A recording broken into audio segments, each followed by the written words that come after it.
Caring Review Print Speaking to the Blind, celebrating 40 years of audio newspaper production.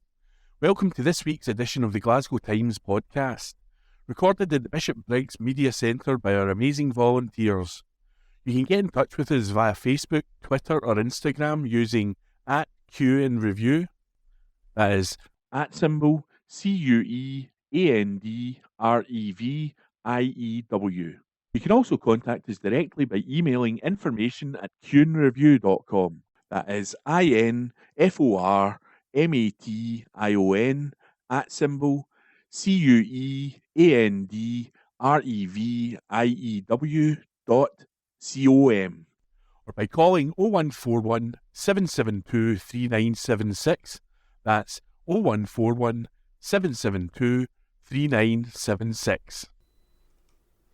From the Glasgow Times, Friday the 22nd of November, from the news section.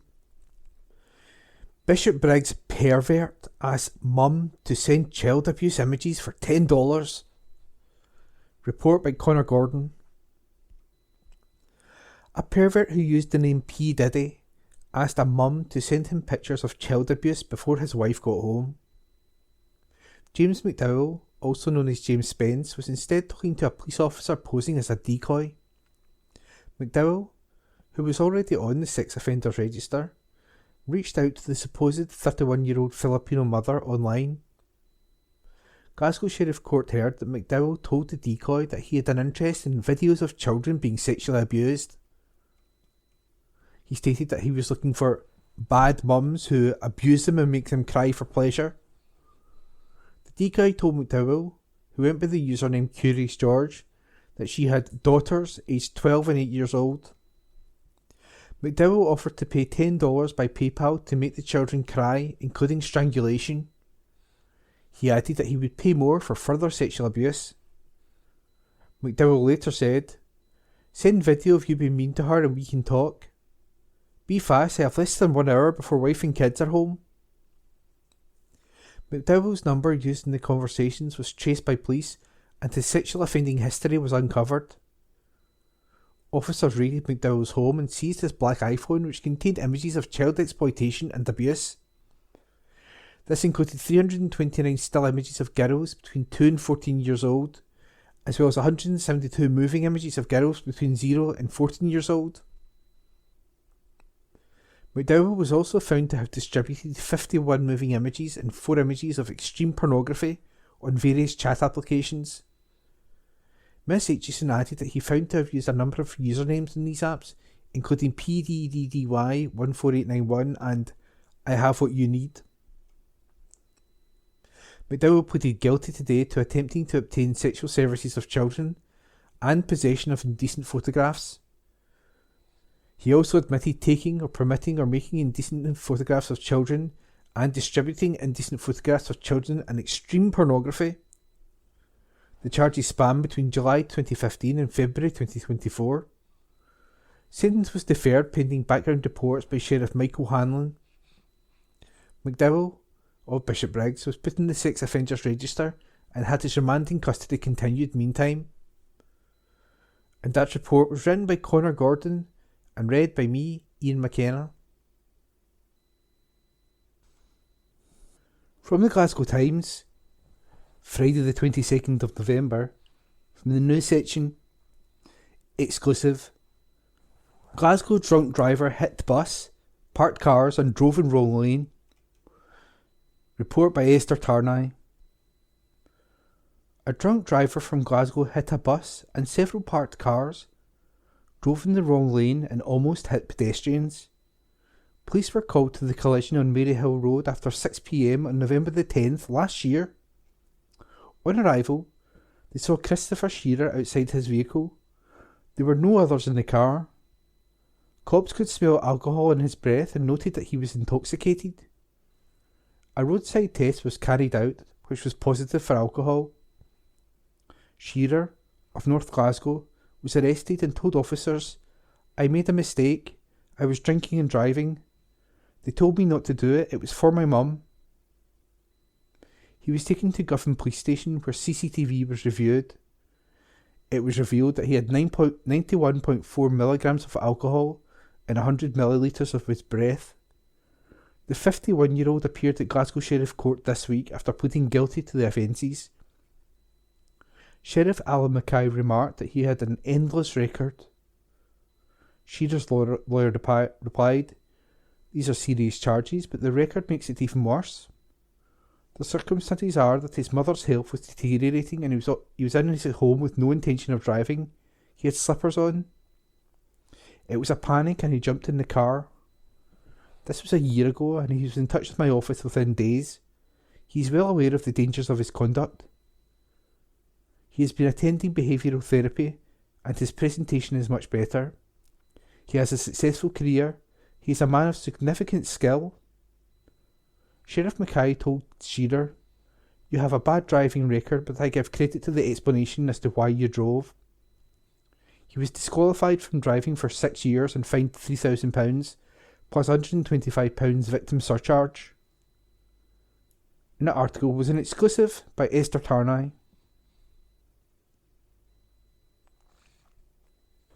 From the Glasgow Times, Friday the 22nd of November, from the news section. Glasgow mum threatened over £250 loan for son's bed. Report by Santaya Suresh. A single mum from Glasgow was threatened by a loan shark after borrowing £250 for a bed. The woman, who needed the money for her toddler's bed, was initially charged £25 in interest every fortnight. However, after missing a payment to top up her repayment meter, the lender demanded double the next week. When she could not pay, he threatened to assault her and harm her son. This case is one of many highlighted by the Scottish Illegal Money Lending Unit, SIMLU, which warns that up to 300,000 Scots are at risk of falling victim to loan sharks. The unit, part of Trading Standards Scotland, revealed that around 7% of the adult population has encountered a loan shark, either in their community or online. They caution that illegal lenders are increasingly using social media platforms like Facebook, Instagram and Snapchat to advertise their high-interest loans. In some instances, loan sharks have targeted the social media pages of local food banks to exploit people at their most desperate. Fiona Richardson, Chief Officer of Trading Standards Scotland, said, "It is truly shocking that loan sharks are seeking to take advantage of the cost of living crisis by targeting people who are struggling to pay their heating bills and put food on the table." The Scottish Illegal Money Lending Unit has handled some terrible cases where people have been enticed into borrowing money only to find themselves threatened with violence when they cannot meet sky-high interest repayments. SIMLU advises never to borrow from an illegal lender and says those who have should not feel guilty, as the loan shark is the one committing the crime. Victims are urged to seek help from SIMLU by reporting their experiences through its online form or by calling its dedicated phone number. The free and confidential helpline for those in financial difficulties is available on 0800 074 0878 and will remain open 24/7, including over the Christmas period. Ian Murray, Scottish Secretary, said, "I'd urge anyone who has fallen victim to the criminals peddling these illegal inflated loans to contact SIMLU so that they can get help and advice, and also so these loan sharks can be stopped." And that report was by Santaya Suresh.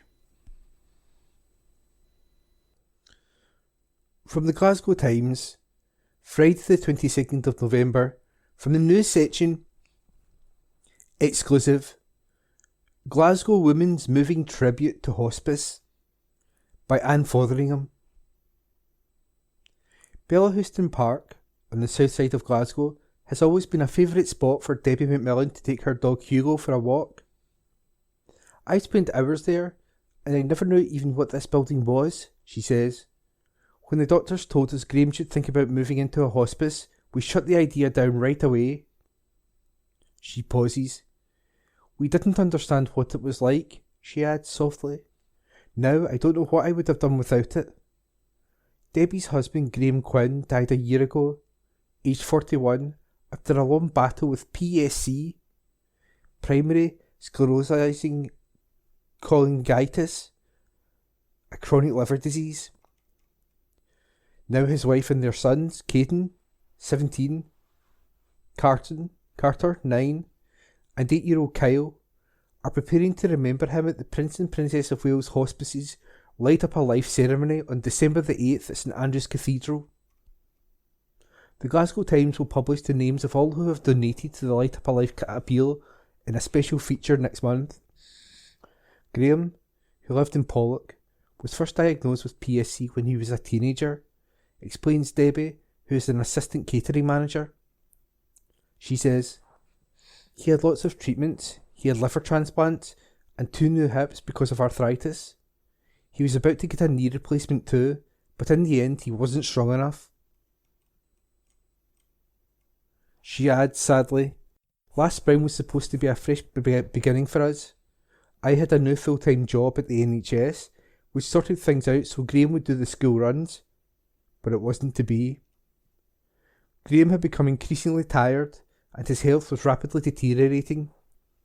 He was eventually taken to a hospital, where arrangements were made to transfer him to the Prince and Princess of Wales Hospice. They were not even sure if he would make the journey, says Debbie. I still remember walking in here and being terrified, and the staff just reassuring me right away, saying he was downstairs, settling in, and they handed me a cup of tea and a bit of tablet. She pauses. I went down to see him and he was sitting with a rolling square and some cold milk in this room that was so lovely and so nothing like a medical room, she says with a smile. I felt like a weight was off my shoulders. Graham stayed at the hospice for almost 6 weeks and Debbie was by his side every night. The staff here became like our extended family. They give us so much support and still do, she says. I'll be at the Light Up a Life service this year. I couldn't do it last year as I was still in a bit of a daze. But we'll be there to remember Graham and to say thank you to the hospice.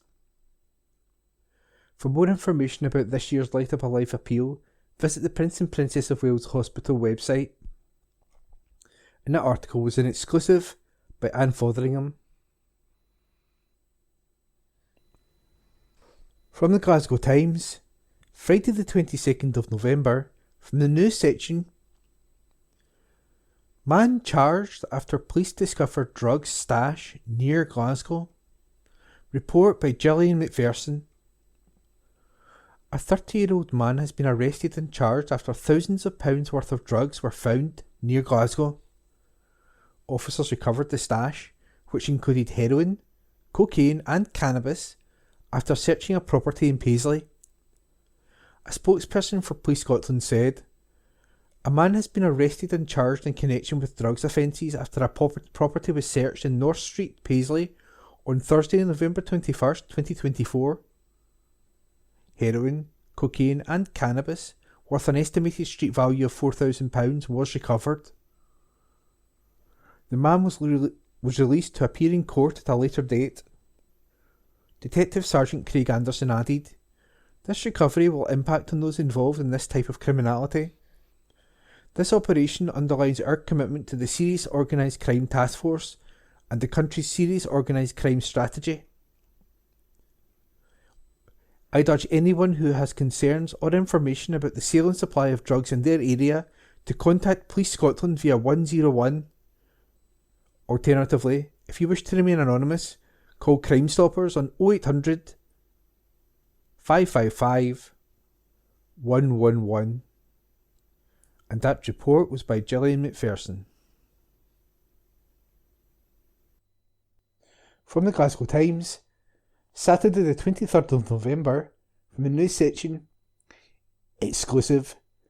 Bearsden man drove nearly 6 times over booze limit to go to the shops. Report is an exclusive by Tristan Stewart Robertson. A Bearsden man has been banned from the roads for nearly 2 years after being nearly 6 times over the legal drink limit. Luke McKenna, 22, was stopped by police in the early hours of July the 8th in the town's Switchback Road. They found his eyes to be bloodshot and his speech slurs. He later pleaded guilty to having 123 milligrams of alcohol in 100 millilitres of breath. The limit is just 22 milligrams. At Dumbarton Sheriff Court on November the 19th, his defence solicitor said, "He made a foolish decision to go to the shops to get food. That's the only explanation. He is extremely remorseful." Sheriff Ewan Cameron warned that the incredibly selfish behaviour could have led to catastrophic consequences. He banned him from driving for 22 months and ordered him to do 65 hours of unpaid work in the community within 6 months. And that report was an exclusive by Tristan Stewart Robertson. From the Glasgow Times, Saturday the 23rd of November. From the news section, Glasgow City Mission reveals winter project for homeless.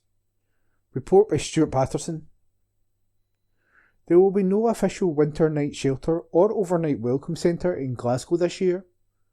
For years, Glasgow City Mission operated the night shelter out of the Lodging House Mission premises in the East End.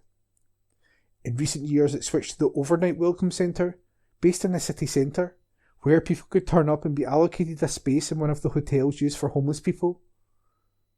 Instead, this year, the City Mission Winter Project will focus on trying to get people out of hotels and into settled accommodation. A spokesperson for Glasgow City Mission said, "The number of people sleeping rough in Glasgow is now approximately 30. This is a smaller number than most large cities in the UK, including Edinburgh. Therefore, this winter, we are turning our attention to the unacceptably high number of 1,400 plus people stranded in hostels, B&Bs and hotels in Glasgow. To tackle this challenge, we are growing our Housing Settlement Officer HSO team to advocate for as many of the 1,400 plus as possible. Our HSOs support individuals with moving from temporary to settled housing. The HSO team meet people at their accommodation, get full details of their situation, and then liaise with the appropriate authorities to move their case forward. The hope is it will provide better long-term outcomes and reduce their need for future emergency accommodation, and increases the capacity to provide beds to those who urgently need them. By carrying out this important work, our HSOs disrupt the vicious cycle that can trap individuals between different forms of temporary accommodation, and help them to secure greater stability in their lives. Despite there being no official OWC, the charity will still work with people who turn up at the centre and have nowhere to stay." The spokesperson added, "Our team will also continue to work hard with guests who have no accommodation for the night to find a safe space for them to stay." The City Mission said the shift in the focus will be more targeted and effective in responding to the housing crisis. The spokesperson added, "We trust it has the potential to help far more people than our previous projects and ensure that the number of homeless people in temporary accommodation reduces." A spokeswoman for Glasgow Health and Social Care Partnership said, "We are working with the City Mission and other partners in the city to deal with the challenges that the winter brings for people affected by homelessness. This will be under continuous review." And that report was by Stuart Patterson. From the Glasgow Times, Saturday the 23rd of November, from the news section, exclusive. Meet the Glasgow volunteers on front line of cost of living crisis. This article is an exclusive by Anne Fotheringham. In the heart of Postle Park, a small group of selfless, hard-working people has been delivering food, organising clubs, picking up laundry and generally looking after anyone in need of a helping hand for almost 30 years. The Possibilities volunteers are the glue that holds this North Glasgow charity together, explains coordinator Claire Nisbet. "We would not exist without our volunteers," says Claire simply. "We rely on them completely for everything we do, and they're a fantastic group of people." Possibilities supports adults and young people with a disability, the elderly, and families struggling to cope with the cost of living crisis in a multitude of creative, clever and compassionate ways. It has around 30 volunteers who give up their free time 5 days a week to give back to the North Glasgow community. Many have a disability themselves. One of our biggest services is our Cook and Care Meal Delivery project, where our volunteers deliver fresh, home-cooked meals daily to people who, for whatever reason, can no longer cook for themselves, adds Claire. It's been going since the charity started up 30 years ago, she adds, smiling. Back then, the volunteers were out on foot, dropping off rolls and chopped pork. Now we have the van, and the meal is made up of 3 courses for £5.50. The service, which has become a lifeline for many, is about more than just dropping off food, points out Claire. Our volunteers go above and beyond, she says. They show compassion and kindness. They offer support and they show an interest in our customers' lives. So if someone doesn't answer the door, for example, they might just get in touch with the family to check everything is okay. They might chat in the doorstep for a wee bit to see how someone is feeling, if they have plans for the day. They have built up an amazing relationship with people. Post-pandemic, and through the ongoing cost of living crisis, Possibilities volunteers are on the front line and often hear stories of real hardship and heartbreak. It's bad out there, says Claire quietly. We started giving out free food on Fridays and we couldn't put it on Facebook because we just couldn't meet demand. Things are really tough for a lot of people. The volunteers also run social clubs, from arts and crafts to karaoke, and a laundry service called the Steamy. We have started doing a new afternoon tea event on Fridays, which is extra special, says Claire.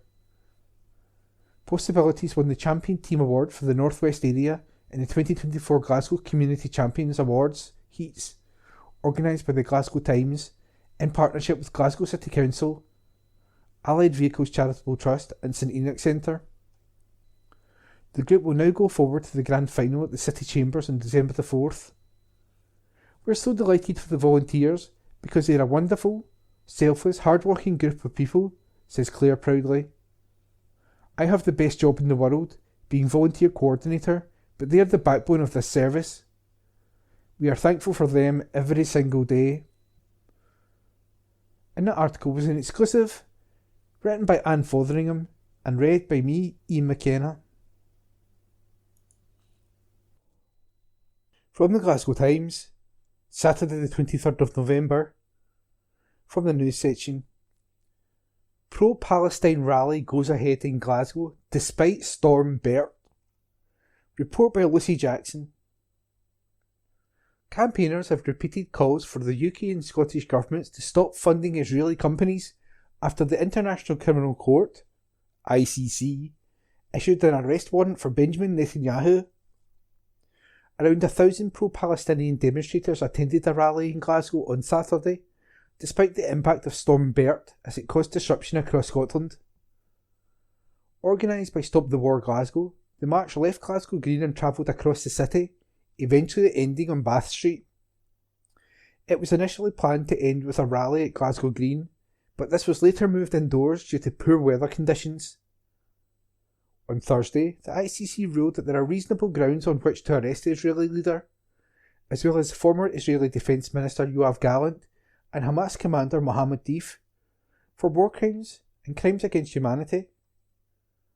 The arrest warrants mean that the UK government is legally obliged to arrest Netanyahu if he sets foot on British soil, with their own statute from which this obligation springs incorporated into UK domestic law with the International Criminal Court Act 2001. Yet despite the ruling, Prime Minister Keir Starmer has refused to comment on whether the UK government would arrest Netanyahu, with the PM spokesperson declining to get into hypotheticals when asked on Thursday. Keir McKechnie, chairperson of the Stop the War Coalition in Scotland, believes Starmer's position was an absolute disgrace. It's an absolute disgrace that Keir Starmer, despite the fact that nearly 50,000 people have been massacred in Palestine, that war is now moved to Lebanon, that they continue not to recognise the mass murder of the Palestinian people, McKechnie said. Starmer previously said that he does not believe that Israel is committing genocide in Gaza. I'm well aware of the definition of genocide, and that is why I've never described this as, and referred to it as, genocide, he said during Prime Minister's questions on Wednesday. McKechnie continued, We're here to call out the complicity of the Starmer government, who incredibly and shamefully refuse to recognise the genocide and continue to spend billions arming the State of Israel. The key demand here is that not a penny of British government money or taxpayers' money should be spent on arming Israel. Looking ahead, McKechnie said the pro-Palestine movement needed to escalate their campaign against the UK government's funding of Israel. However, he also called on the Scottish Government to stop funding Israeli companies through organisations such as the Scottish Enterprise.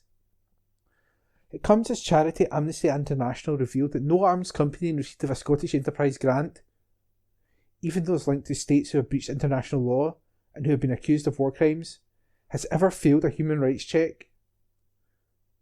We are saying stop all the funding, break all the economic, political and cultural ties with this genocidal state, McKechnie continued. We will continue the anti-war movement to build the pressure. As long as they're bombing, we'll be marching. And that report was written by Lucy Jackson.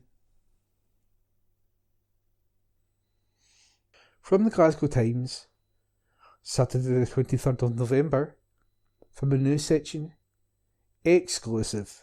Thornleybank woman made kids in tenement cry by shouting at night. This article is an exclusive by Esther Tarnay.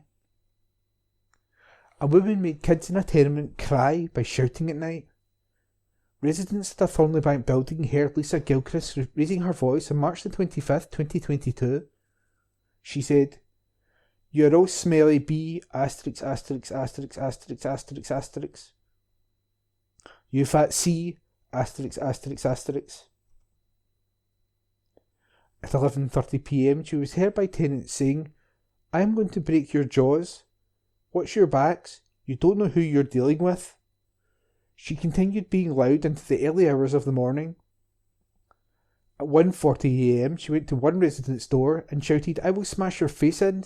Stephen, tell them the truth." This was ignored, so she left, but she came back just after 2am and said, "F asterisk asterisk asterisk asterisk asterisk asterisk. Come out. I'm going to smash your face on the wall." The tenant opened the door and told Gilchrist to leave as her children were upset and crying. She said, "F asterisk asterisk asterisk asterisk asterisk. Call the police, you fat F asterisk asterisk asterisk." Officers were alerted. On arrival, they found Gilchrist in the clothes. Cops noted she was intoxicated and took her to Helen Street Police Station. The 39-year-old appeared at the dock of Glasgow Sheriff Court this week after she admitted behaving threateningly and shouting threats of violence. Her lawyer told the court she moved away in January last year. He added, "There was an ongoing neighbour dispute for some time. She accepted she behaved in an unacceptable manner. This offence is over 2 years old. She had a difficult upbringing. She has nothing else outstanding. A fine may be appropriate."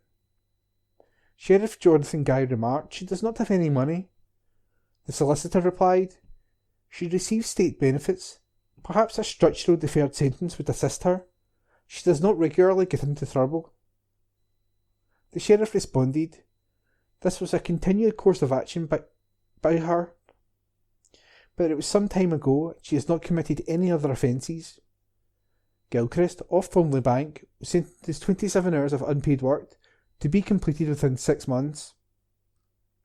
And that report was an exclusive by Esther Tarnay. Evening Times, November 22. Lifestyle.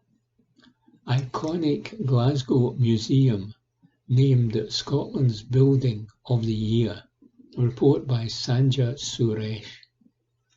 An iconic Glasgow museum has been named Scotland's Building of the Year. The Burrell Collection was announced as the winner of the Andrew Doolan Best Building in Scotland Award by the Royal Incorporation of Architects in Scotland, the RIAS. The Burrell Collection is a prominent museum in Scotland, housed in a late 20th century building originally designed by Barry Gasson, John Munier and Britt Anderson. The award comes after a major refurbishment by John McCaslin and Partners. The architecture firm undertook the most comprehensive refurbishment of the museum since its opening in 1983. This included repairing the Grade A listed building, upgrading its environmental performance, and finding ways to display more of the collection. The Doolin Award judges praised the refurbishment as an outstanding example of problem solving and future proofing that has rejuvenated an old friend. The judges were particularly impressed by how the respectful and deferential approach of John McCausland and partners transformed the building without losing any of its architectural integrity. The Borough Collection is free to enter, and the retrofit has played a key role in immersing more visitors in all aspects of the collection. The refurbishment has significantly increased the available space for curation and public displays. A series of new entrances has contributed towards a more accessible visitor experience. The museum can now accommodate larger visitor groups and, with improved connections to the surrounding park, is welcoming new and returning audiences. The Doolin Award judges said that John McCausland and Partners refurbishment makes a bold declaration about the role of architecture, a renewed confidence and belief in it, at a time when Glasgow and Scotland's creative and cultural industries are in peril. Karen Anderson, president of RIAS, said, "I am delighted that the Borough Collection has been named as the winner of this year's RIAS Doolin Award. In the skilled hands of John McCausland and Partners, one of Scotland's architectural gems has been given a new lease of life, saving the building and its incredible collection, and making the museum greener and more welcoming to its thousands of visitors. It is a fantastic example of how an existing building can be adapted to address new and future needs, and is unquestionably this year's best building in Scotland." The annual RIAS Doolin Award is assessed by an expert jury who visit each of the shortlisted buildings and look at projects' architectural integrity, usability and context, delivery and execution, and sustainability. Report by Sanja Suresh. Glasgow Times. News. On Monday, the 25th of November. Birthday wishes have poured in for Billy Connolly, who turned 82 yesterday. An article written by Kirsty Feerick. Birthday wishes have poured in for Billy Connolly, who turned 82 yesterday. The Glasgow legend was born in Anderston in 1942 before shooting to fame and becoming known as the Big Yin. Known for his distinctive and often improvised observational comedy, the renowned comic has been making the nation laugh for decades with his relatable and Glaswegian humour. Now superfans are sending Sir Billy, who now lives in America, well wishes on social media to mark the special day. Members of the Billy Connolly Appreciation Society on Facebook were quick to send their support and kind words to the comedy hero. James Power said, "Billy is the funniest man ever. I've had 40-plus years of side-splitting laughter." Stephen Rook said, "Happy 82nd birthday to world legend Mr. Billy Connolly." Vanessa Jones said, "Happy birthday, Billy. Hope you have a blast." Richard Smart said, "Happy birthday to the greatest stand-up comedian I have ever seen, second to absolutely no one. Keep on trucking Big Yin." Professional bagpiper Graham McAvoy said, "Happy birthday, Billy, from the bagpiper at your concert in Rothesay. You said you would never forget me. You didn't, as you bought me a Guinness in the Scotia and had a wee chat. Jimmy wasn't in the bar." Lorraine Coles said, "Happy birthday to the man I turn to. In troubled times too, make me laugh." We previously reported how Sir Billy opened up about facing death and living with Parkinson's. The Scottish Star revealed that he has seen the funny side to death and has come to terms with his illness. Sir Billy was diagnosed with prostate cancer and Parkinson's on the same day in 2013 and has since recovered from cancer. Speaking on the BBC show In My Own Words, So Billy shares how he laughed off his diagnosis. Yes, it was a funny week I had. On the Monday, I had hearing aids. On the Tuesday, I got pills for heartburn, which I have to take all the time. And on the Wednesday, I got news that I had prostate cancer and Parkinson's. The doctors told me on the phone, "Look, we have had the results, and it is cancer." I said, "Oh, nobody has ever said that to be me before." Revealing the first thing his wife did, Sir Billy added, "My wife Pamela was standing behind me and gave me a cuddle. I was not unduly worried." Sir Billy had previously joked in an interview with the Mirror newspaper that his Parkinson's must have been caused by appearing on Michael Parkinson's chat show so much, telling the paper, "I just thought, I have got Parkinson's. I wish Michael had kept it to himself. It was easy making fun of it. You just confront it and make decisions based on it. You just have to think, don't think you are being badly treated in life, or you have the bad pick of the straws. You are one of millions. Just behave yourself and relax. You then realize death isn't the big thing everyone has made it out to be. It's nothing. It's just a sudden nothing." That was an article written by Kirsty Feerick. Glasgow Times News on Monday the 25th of November. Consultation on public toilet access in Glasgow to be launched. An article written by Drew Sandilands. A consultation will be held on the availability of public toilets in Glasgow as the council looks to improve access. Glasgow City Council is in the process of developing a public toilet strategy after councillors called for action. It follows a public petition in 2021, backed by more than 1,300 people, which pushed for more toilets. A 6-week public consultation is now planned before a strategy, with recommendations on how to boost access, is revealed in March next year. It's expected to begin shortly after a council meeting on Tuesday. The council believes that taking a strategic look at provision across the city would have a positive impact on many people's experiences of enjoying parks and public spaces. This could be particularly true for pregnant people, people with children, young people, disabled people and people with underlying conditions, all of whom may require more frequent use of a toilet. The survey will assess the current state of public toilet facilities and identify areas for improvement. Recommendations are expected on alternative provision and the operating models in public buildings, parks and open spaces. Areas where there is a lack of toilets, including those raised during the consultation, will be considered, as well as opportunities to maximise public toilet funding. The council motion presented by Councillor Holly Bruce of the Greens was passed in October last year. It stated the availability of public toilets is an equality and a public health issue. Councillors asked for a strategy to be developed by October this year. A report on the progress made since the motion will go before the Environment Committee next week. The motion agreed to investigate removing 20p charges for toilets, review opening hours and signs, and to work on an awareness programme. It's believed accessible public toilets in appropriate places can encourage better community health, recreation and participation, while supporting economic development and improving tourism.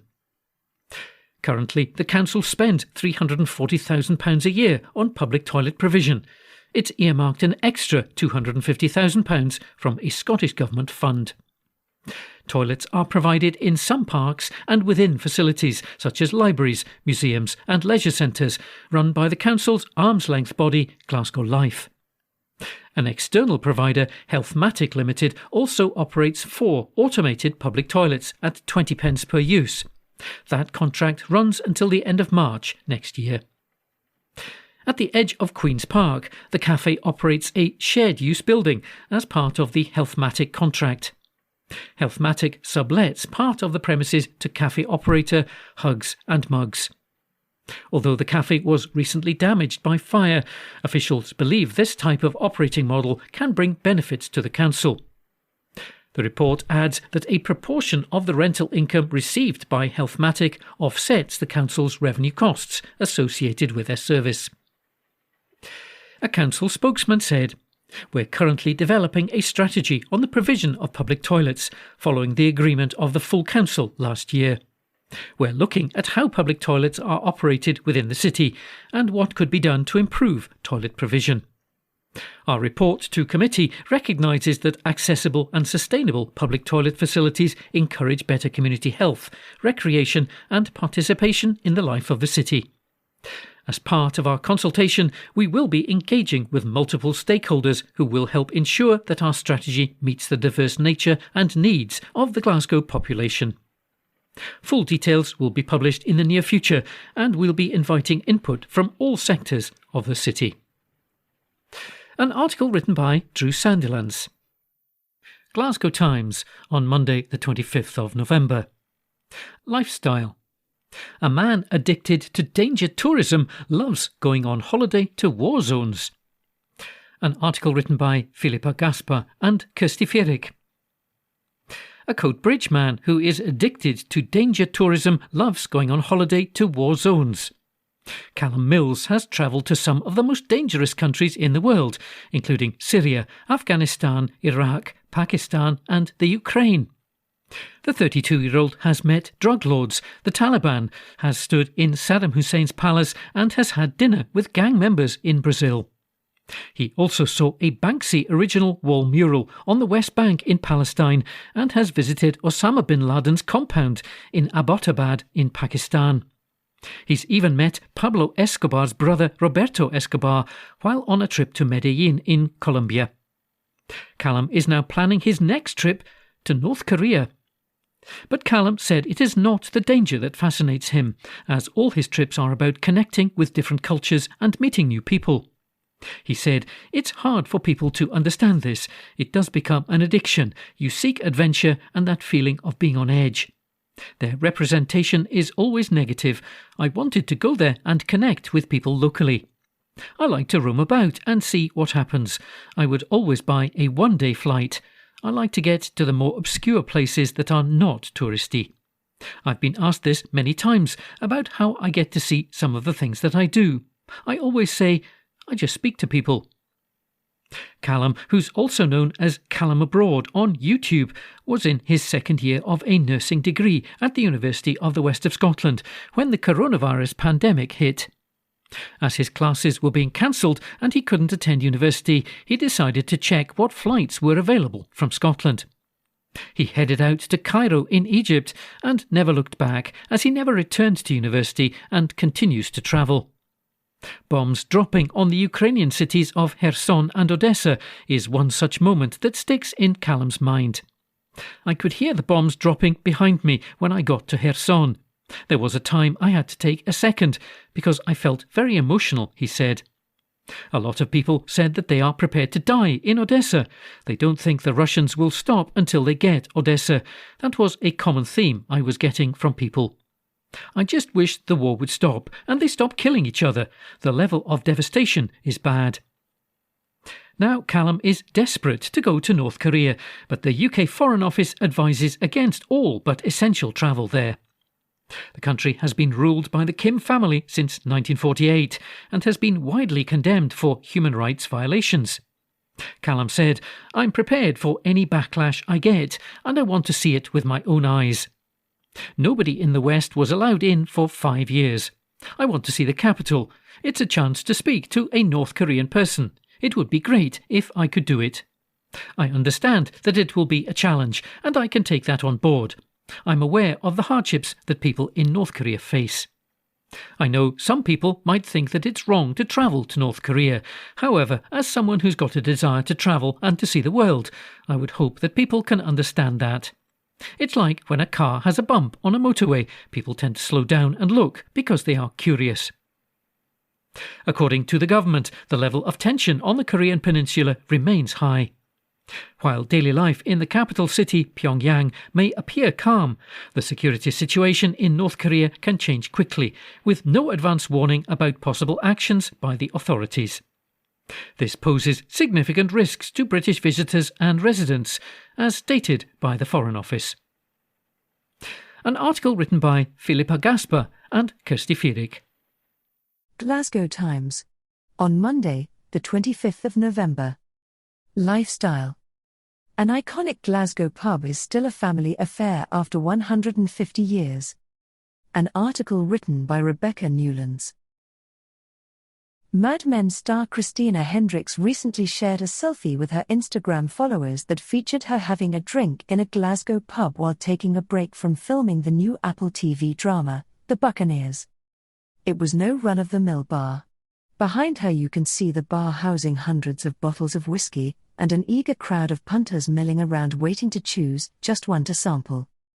After the MTV European Music Awards, which were hosted at the Hydro in 2014, Ed Sheeran skipped the glitz and glamour of celeb-filled after-parties for his own celebration at the Pot Still. It has become an iconic pub with almost 900 whiskies to choose from. It's been run by 4 families, and at one stage, a well-known drinks company was in charge of the city centre establishment. The history of the Pot Still predates its name, as the site has been home to a bar since at least 1867. Back then it was known as the McCall's Bar and remained in the same family for over 100 years. When it was taken over by tenants in the early 1960s, they transformed the pub into something closer to what it resembles today, with the lounge part added at the back in 1971. It's remarkable to think that a beer firm once ran a pub so synonymous with whiskey. The bar entered a new era at the dawn of the 1980s, and with it came a new family and a new name. Father and son John and Paul Waterstone introduced the name The Pot Still and assembled an impressive 300 bottles. This increased to 500 when a new family, the Sturries, took over in the 1990s. The Pot Still became more officially recognized when it won awards, being named the Whiskey Bar of the Year for 5 years in a row. Proving to continue to be a family affair, many members of the same family, the Murphys, began working at the Pot Still and grew to love it. When the owner passed away in 2010, manager Frank Murphy decided to take the reins and continue the pub's traditions and familiarities. With all the family involved and even more whiskies, well over 800 now, the Pot Still has shown it is staying still in the Glasgow pub scene and never sacrificing what it is known and loved for. Despite the struggles felt by pubs and bars universally during the pandemic, the Pot Still celebrated its 40th anniversary in 2021. It continues to be a gathering for whiskey enthusiasts, loyal regulars who enjoy a cozy pub atmosphere, and even celebrities taking a break from filming. Glenn Powell is currently in Glasgow filming The Running Man. Can we expect him to run to the Pot Still for a wee dram after a shift? That was an article written by Rebecca Newlands. Glasgow Times News on Monday the 25th of November. NHS Lanarkshire urges people to get their free winter vaccines. An article written by Sandeya Suresh. NHS Lanarkshire is urging those who have yet to receive their free winter vaccines to do so. This comes as nearly 1.5 million flu and COVID-19 vaccines have been administered so far this winter. The Health Board has recorded an increase in people experiencing coughs, colds and flu-like illnesses during the colder months. The winter vaccination programme is focused on protecting those most vulnerable to flu and to COVID-19. This includes older adults, people with underlying health conditions and pregnant women. All frontline health and social care workers are eligible for the free vaccines, while all NHS staff are eligible for the flu vaccine. More information about the winter vaccines, including eligibility and the online booking portal, is available at the following website: www.nhsinform.scot/winter vaccines. www.nhsinform.scot/winter vaccines. Dr. Henry Prempe, consultant in public health, said, "Vaccination remains the best way to protect yourself and others, and we're pleased to see so many people in Lanarkshire coming forward to take up the offer. Evidence shows that the flu virus changes over time and COVID-19 vaccine protection fades. The vaccinations offered this season can top up your protection against severe illness from flu and from COVID-19. Those who have not yet received their vaccines are strongly encouraged to come forward and to make an appointment. We also advise checking our local arrangements, as we have a range of vaccination sites and pop-up clinics. If you think you may be eligible for either a flu or a COVID-19 vaccine this winter, you can check using the self-help guide on the NHS Inform website. An article written by Sandhya Suresh. Glasgow Times, on Monday, the 25th of November. Opinion. Access to justice has become illusionary for too many. A column written by Mike Daly. Scotland's legal aid crisis featured in a special investigation by our sister newspaper last week. The Herald reported the harsh reality that year on year, more solicitors choose not to undertake legal aid work for economic reasons. Many parts of the country now have few, if any, firms prepared to take on legal aid cases. The Scottish Legal Aid Board says there were 780 solicitors undertaking criminal legal aid work. However, the Scottish Bar Association confirm only 484 lawyers will be doing work at a meaningful level. For civil legal aid, the Aid Board says that just over 1,000 solicitors are registered to undertake civil legal aid work. Yet we know only 596 solicitor firms submitted at least one legal aid application in 2023-24, down from 621 the previous year. Work is concentrated amongst a smaller number of lawyers. We know, for example, that many women experiencing domestic abuse find it impossible to secure a lawyer because legal aid rates of pay are not financially viable. This problem is set to worsen as a third of legal aid practitioners are likely to retire in the next decade. Younger lawyers are attracted to working for the state, the Crown Office and Procurator Fiscal Service, or public bodies, such as local councils and quangos. We have the invidious and Pythonesque position that even the Scottish Legal Aid Board pays its own solicitors more than you could earn doing legal aid, with gold-plated pension pots. How did we get in such a mess? A lack of political leadership, as the Holyrood bubble represents the only growth industry in Scotland. Is it any wonder we have legislation that would give the police and courts more powers to protect people at risk of domestic abuse sitting moribund on the statute book? The 2021 Domestic Abuse Protection, Scotland, Act has been waiting for a commencement order for over 3 years now. To say that justice isn't being well served is an understatement. Another area of concern is where the state or public bodies act unlawfully and oppress the individual rights of citizens. This can arise in all manner of ways, from being denied homelessness assistance to being deprived of a local community facility or benefit. Often the applicable remedy is judicial review. This is where a judge in the Court of Session in Edinburgh assesses the lawfulness of a decision, action or inaction by a public body.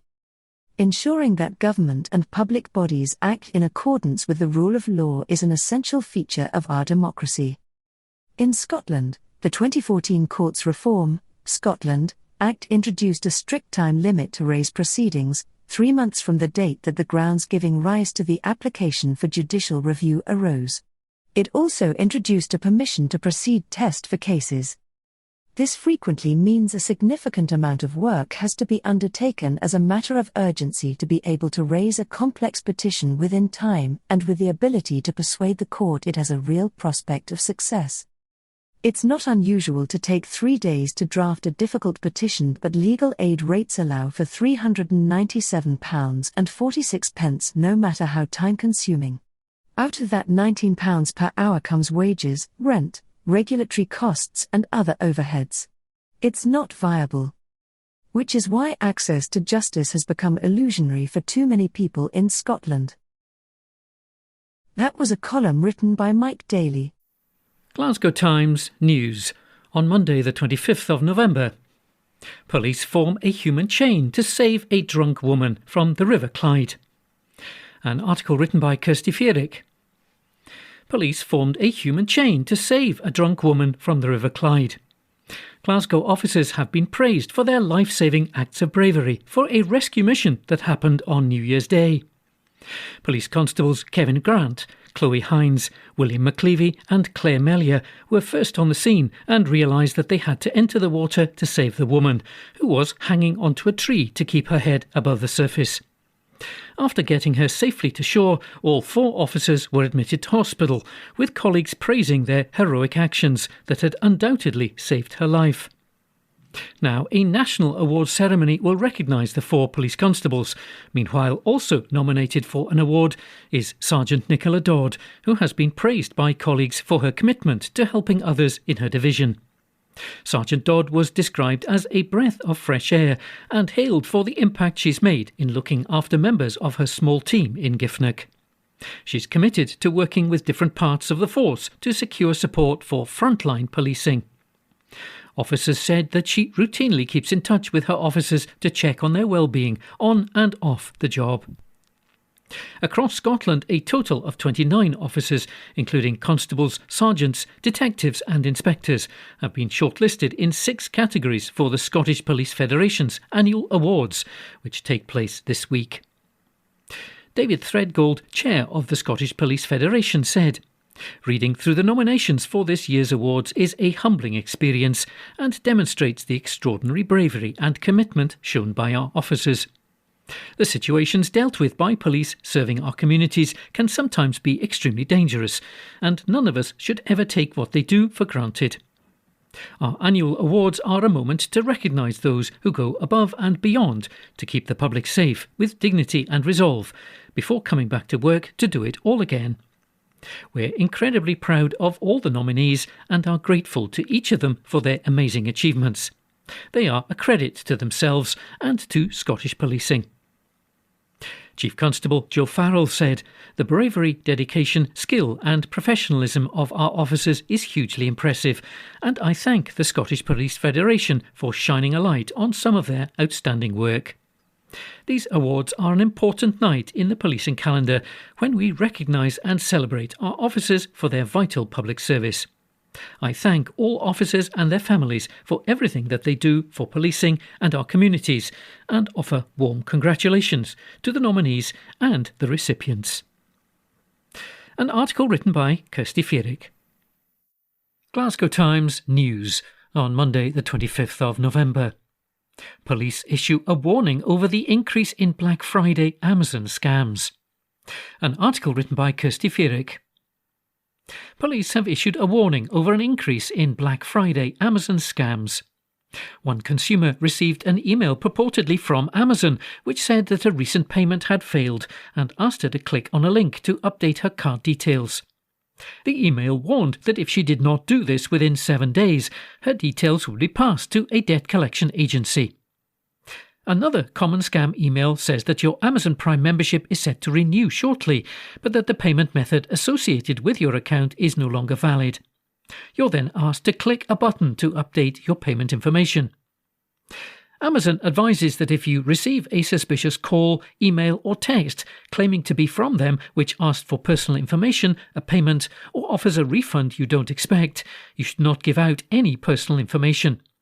If a message or cold caller tells you that a suspicious payment has been made, log into your account on the official website or app to check this rather than providing any details over the phone. Police Scotland said Amazon will never cold call you to ask you to make a payment. They will never call and ask you to install an app or download software which will allow them to access your computer remotely. If you're not sure if a text message or an email that appears to be from Amazon is legitimate, you can check the message centre via your account, which displays a log of authentic communications. An article written by Kirsty Fearick. Glasgow Times News on Monday the 25th of November.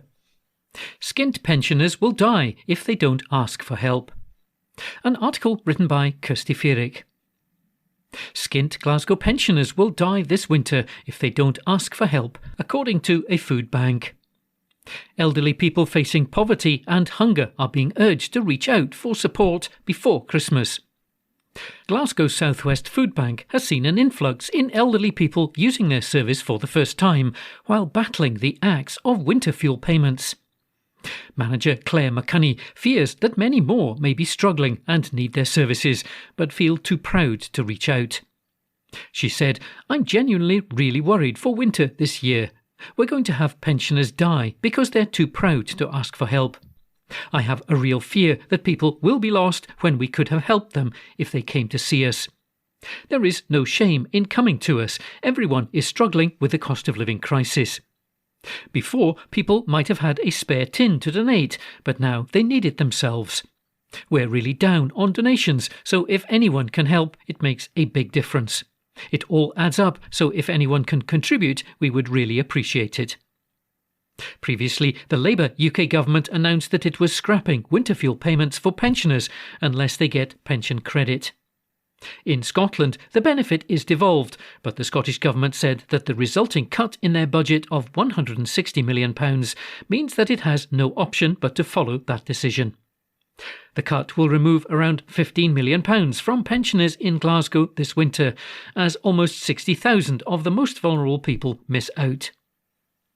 Now, the Glasgow South West Food Bank has joined our Bank on Us appeal to help feed people struggling in the city as demand grows. It's the 6th year in a row that the campaign is running to help food banks across the city. We featured paper bags in every edition of the Glasgow Times last Friday to encourage readers to fill them up and donate items to food banks. By speaking to food bank volunteers on the front line of the cost of living crisis, we hope to share why donations in this festive season are so important. As well as the food drive, the Glasgow Times will be raising money for our Bank on Us toy drive via GoFundMe. The campaign hopes to deliver thousands of gifts to the city's most vulnerable children this Christmas. We're hoping for our readers, nurseries, schools and businesses to get behind the campaign by donating. All proceeds will be used to purchase toys which will be distributed to charities around the city to be handed out to parents and be put under the tree. The Bank on Us 2024 campaign is proudly sponsored by Allied Vehicles, Arnold Clark, Smythe's Toys Superstores, Spar Scotland, Stagecoach, Step Change, Storage Vault and the Wise Group. We'll be speaking to our sponsors over the coming weeks, as well as to other food banks. An article written by Kirsty Feerick. Glasgow Times News on Monday the 25th of November. Unpaid carers in Glasgow save the economy £1.93 billion each year. An article written by Sandhya Suresh. Unpaid carers in Glasgow save the economy £1.93 billion each year. This staggering figure is part of a new report, Valuing Carers 2022 in Scotland, launched by Carers Scotland and the Centre for Care. The report estimates that the value of unpaid carers in Scotland is to be £15.9 billion, based on analysis of new statistics from Scotland's census of 2022.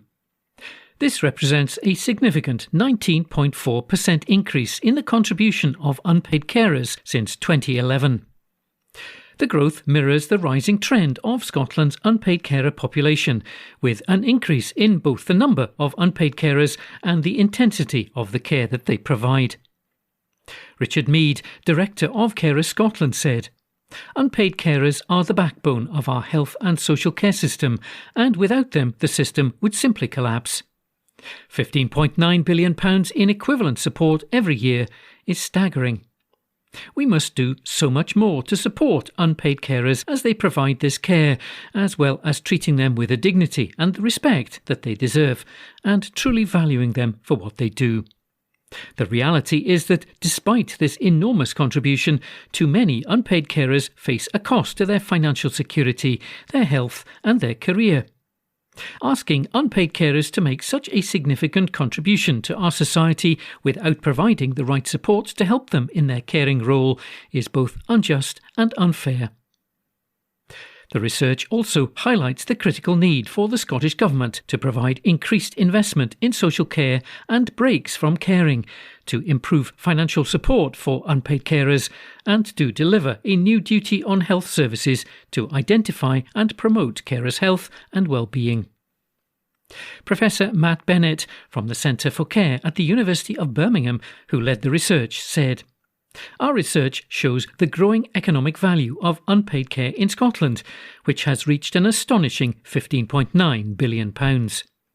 To put this into context, the NHS budget for Scotland in 2022-2023 was £17.8 billion.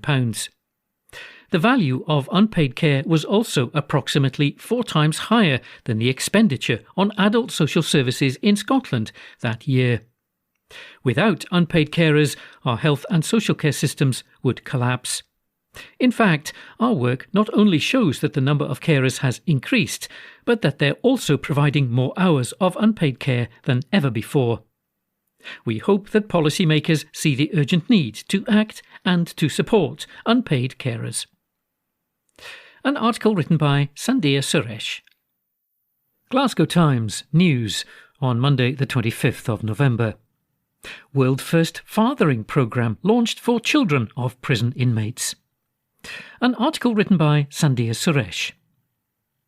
Children of inmates at a Glasgow prison are participating in a World First Fathering Programme. The pioneering Healthy Dads, Healthy Kids initiative at His Majesty's Prison Barlinnie, developed in Australia, is being trialled in a prison environment for the first time. The programme allows children who may have only seen their fathers in the confines of a visiting room to play together in more natural settings and even to share family meals. The sessions aim to improve relationships, health and behaviours in fathers and their children. Developed by a research team from the Universities of Glasgow and Stirling and the University of Newcastle in New South Wales, Healthy Dads, Healthy Kids in Prisons forms part of a 2-year study which seeks to address wider questions about ways to improve the health, well-being and family relationships of men whilst in prison and following their release. The 8-week programme was first delivered in His Majesty's Prison Barlinnie, followed by His Majesty's Prison Perth, and has so far involved 14 families with children aged 5 to 12. One participant said, "I thought it was great. It's been great to reconnect with my son in a way that you probably cannot even put it into words. I liked how it brought my attention to things like when we talked about active listening and being present, and things that are outside that you don't really mean to overlook, but things get in the way of life. I actually think we're having a chance to do it in here in prison, as we don't have more outside pressures on." Delivered by prison staff, the weekly sessions comprise a fathers-only session, which focuses on exploring the theory around topics such as the importance of being a dad, raising healthy children, and positive parenting. The fathers are then joined by their children for the activity session, which focuses on 3 areas of physical activity: positive rough and tumble play, fitness, and fundamental movement skills. At the end of each session, the children and their fathers were able to sit and enjoy a meal as a family with their partner or another family member who had accompanied the children to the session. Such is the success of the programme over 2 days in August that His Majesty's Prison Barlinnie staff trained a further 23 colleagues from prisons around the country to allow them to facilitate the programme in more locations. The research team at the Universities of Glasgow and Stirling, led by Professor Cindy Gray, Professor Kate Hunt and Dr Linda Brown, said, "Healthy Dads, Healthy Kids at His Majesty's Prison Barlinnie has been a great success in making a positive difference in the lives of the men, their children and the family members involved. The programme has fostered closer bonds and warmer relationships between the men and their children, marking a meaningful step in strengthening family connections. Its success has been due to the exceptional skill, compassion and dedication of the staff involved." An article written by Sandhya Suresh. From the Glasgow Times on Tuesday the 26th of November 2024, from the news section. New musical featuring Sons of Huge Scottish Band to open in Glasgow. And this article was by Sandhya Suresh. A brand new musical featuring the hit songs of the Bay City Rollers is set to open in Glasgow. The production, Rollers Forever, will open at the Pavilion Theatre from August the 18th to the 23rd, 2025, with tickets going on sale from November the 29th, 2024 at 10 a.m. Bay City Roller Stuart Woody Wood will be the artistic consultant on the musical, which has been written by award-winning playwright Danny McCahan. Stuart said, "This is going to be a lot of fun and I can't wait to see all the fans rocking and the tartan at the shows and having great fun singing along to all the hits. Get your tartan on and keep on dancing and a-prancing."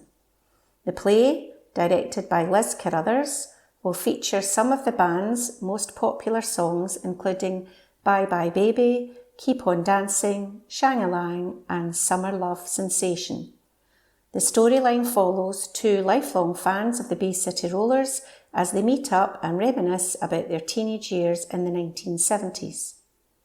The musical is set in a world of phone boxes, mail-order catalogues and crispy pancakes, with every significant moment in the fans' lives marked by a hit from the Bay City Rollers. Danny said, "When I was approached to come up with the idea for a play incorporating the music of the Bay City Rollers, I saw it as an opportunity to write about the most important people in pop, the fans.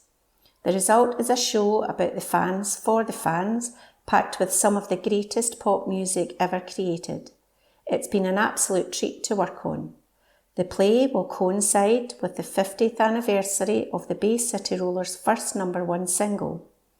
The iconic band found fame in the early 1970s and went on to achieve global success with their single Saturday Night, reaching #1 on the US Billboard chart." And that article was by Sanja Suresh. From the Glasgow Times on Tuesday, the 26th of November 2024. From the news section. NSPCC reports rise in domestic abuse calls from children.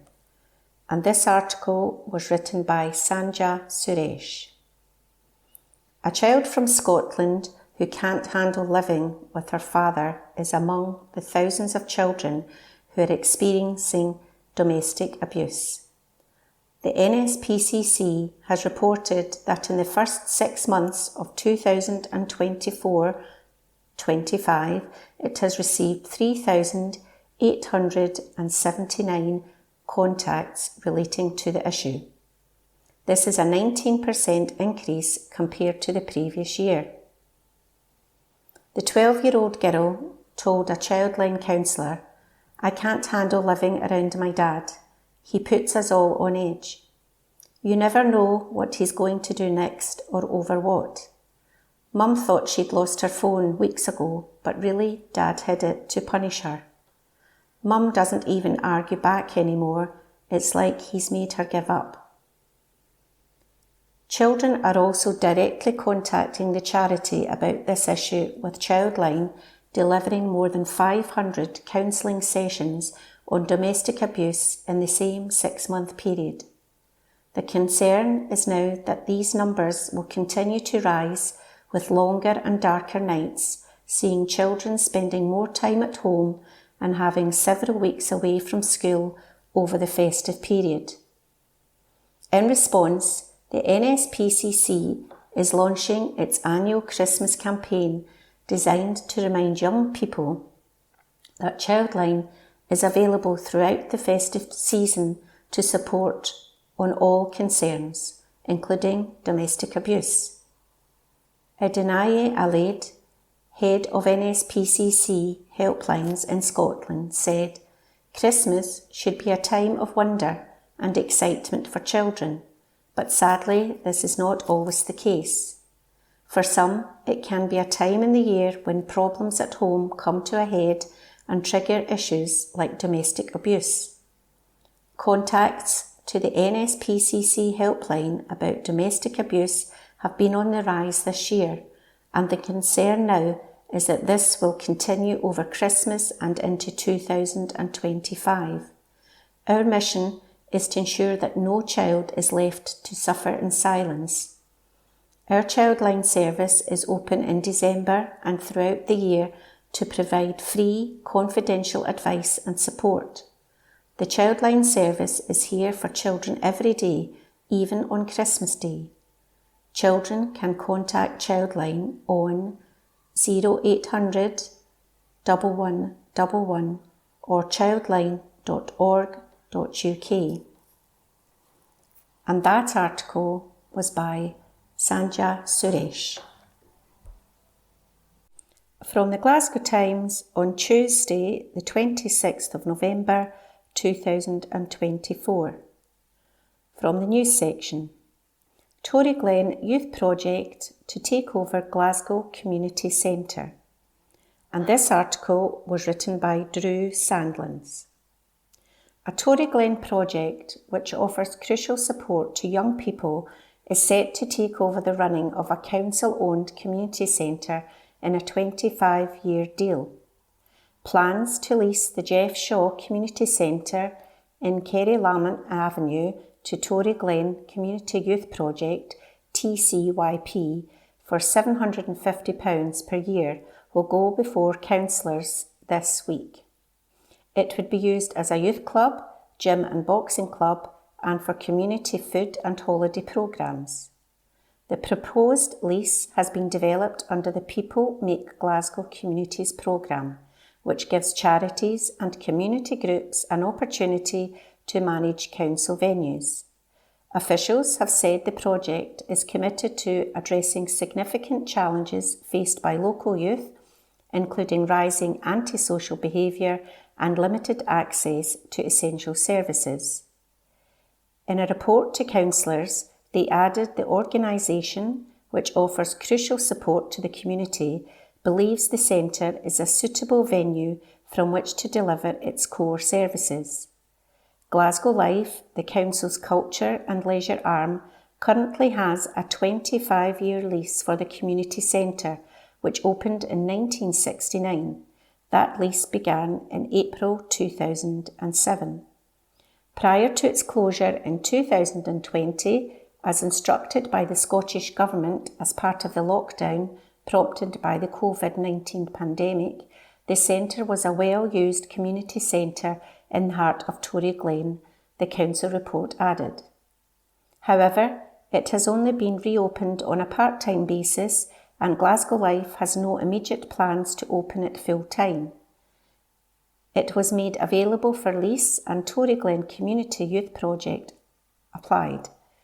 Officials have said the granting of a long lease to the youth project will help to ensure that the community continues to benefit from the critical facilities and services provided. It will initially sublease the premises from Glasgow Life until 2032. The centre includes a committee room, main hall, lesser hall, 4 meeting rooms and 2 small rooms. There is also an office, kitchen, cafe area, toilets and a car park. The Youth Project, a registered charity, was established in 2020 to address the growing needs with the Tory Glen community. It originated from efforts by Southside Boxing Academy Community Hub to tackle local inequalities, the council report stated. It continued, TCYP is dedicated to enhancing community health and well-being by offering structured activities, improving education and life skills, promoting public participation in sport, and providing recreational facilities. The core aim is to create a safe and inclusive environment that steers young people away from negative influences and fosters a strong sense of belonging within Tory Glen and the broader south side of Glasgow community. And that article was by Drew Sandlands. This is from the Glasgow Times on the 27th of November 2024 from the news section, and the headline reads, Marvellous ScotRail staff wowed TV stars on Glasgow train. This article was by Rebecca Newlands.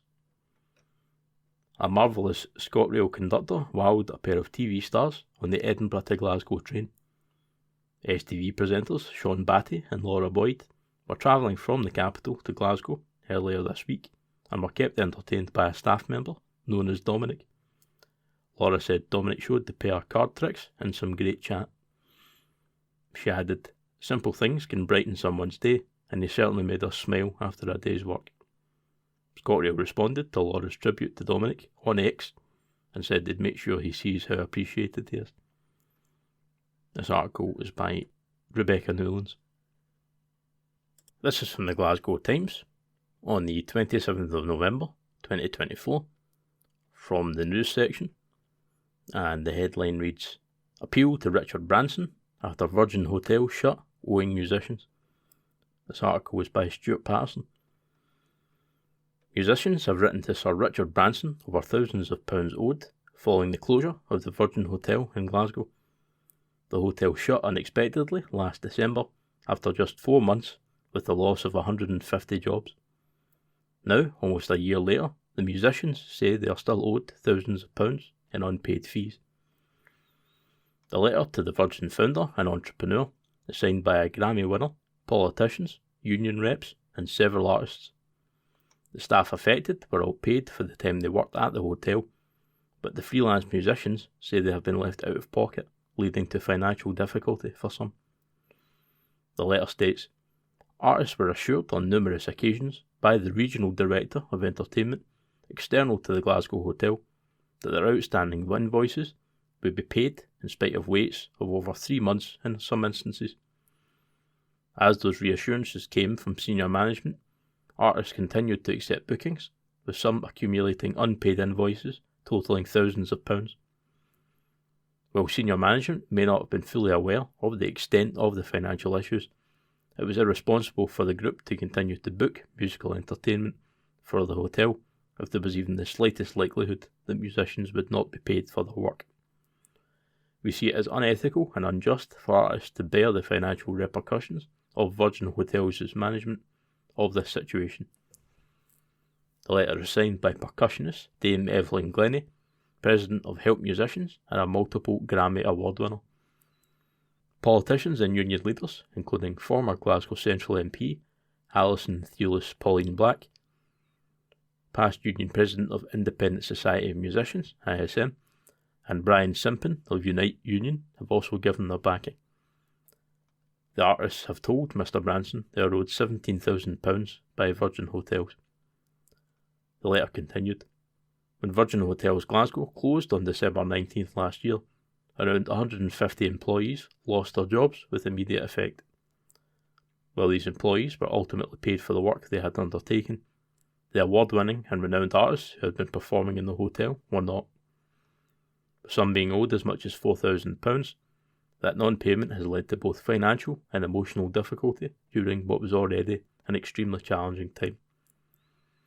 They said the performers put their trust in Virgin Hotels and were only willing to continue to work in spite of waiting for the outstanding fees to be paid because of the inherent trust they had in Virgin as a brand and because of its roots and reputation within the music industry. Virgin Hotels has been contacted for comment. This article was by Stuart Patterson. From the Glasgow Times, Wednesday the 27th of November, from the lifestyle section, Glasgow restaurant named in top 1,000 best in the world. Report by Rebecca Newlands. A Glasgow restaurant has been named among the top 1,000 best in the world. Cal Bruich made the prestigious annual list by La Liste, scoring a healthy 77.50%.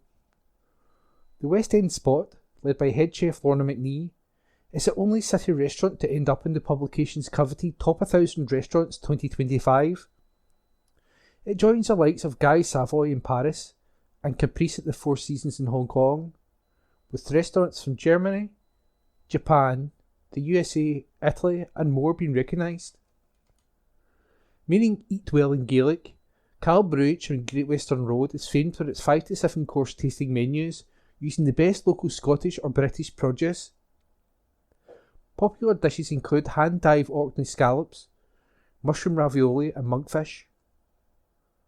After the restaurant was awarded a Michelin star in 2021, Lorna became the first and only female solo chef in Glasgow to have the honour.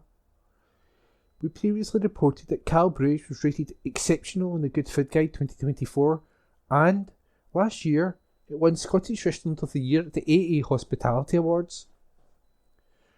The restaurant also came in 16th place in the Harton's Top 100 Best UK Restaurants in 2023. While several Glasgow restaurants have the Michelin Bib Gourmand, the only other in the city to have a Michelin star is Unalome by Graham Cheevers. And that article was written by Rebecca Newlands and read by me, Ian McKenna. From the Glasgow Times, Wednesday the 27th of November, from the lifestyle section, new restaurant has opened in historic Glasgow building. Report by Ben Waddle. A new brunch and breakfast spot is officially opened in a historic Glasgow building. Saints of Ingram, which has been created by the team behind Devil of Brooklyn and the Devil's Roast, opened in the Merchant City on Wednesday, November the 27th. The new eatery is located in the city's Hutchison's Hall, which is a former hospital and library on 158 Ingram Street. Revealing the food joint's opening in the city centre, the owners of the venue said it has launched as a daytime spot currently. However, it will soon become a day-to-night concept in the coming months. It will offer a breakfast menu from 8 AM till 11 AM featuring signature fry-ups, eggs royale, rolls and overnight oats. The venue will also serve up a brunch menu from 11 AM until 4 PM. Bosses of the new restaurant have also revealed the venue will soon offer small plates and cocktails from 5 PM onwards. Hutchison's Hall was built between 1802 and 1805 and served as a hospital to replace the original, which was demolished in 1795. The Category A listed building on Ingram Street in the Merchant City is regarded as one of the finest buildings in Glasgow city centre. The building is owned by the National Trust for Scotland. Jonathan Cranston, General Manager at Saints of Ingram, joins the team from the Devil's Roast, Latsuri Group's sister venture to the Devil of Brooklyn. He said, "We have loved introducing the Devil's Roast concept to Glasgow, transforming an already well-loved bar into a day-to-night venue. We've been thrilled with the success of it and we're excited to bring a similar concept to the city with a big focus on an elevated brunch offering. We'll soon introduce our night concept featuring small plates and both classic and signature cocktails until late. Using local suppliers is at the heart of every decision we make. It's something we're extremely passionate about. We're kicking things off with a speciality brew from the Good Coffee Cartel and some fantastic baked goods from Wheatbury Bakery. The team is really looking forward to bringing new life back into the beloved venue during the day as well as at night. It's undergone some refurbishment, so might not be quite as people remember, but it's a brand new chapter and a real privilege to be working in such a historic space." And that article was written by Ben Waddle. That concludes this week's edition of the Glasgow Times podcast. Please remember to subscribe to our channels at Review and Review and to tell your friends about our service.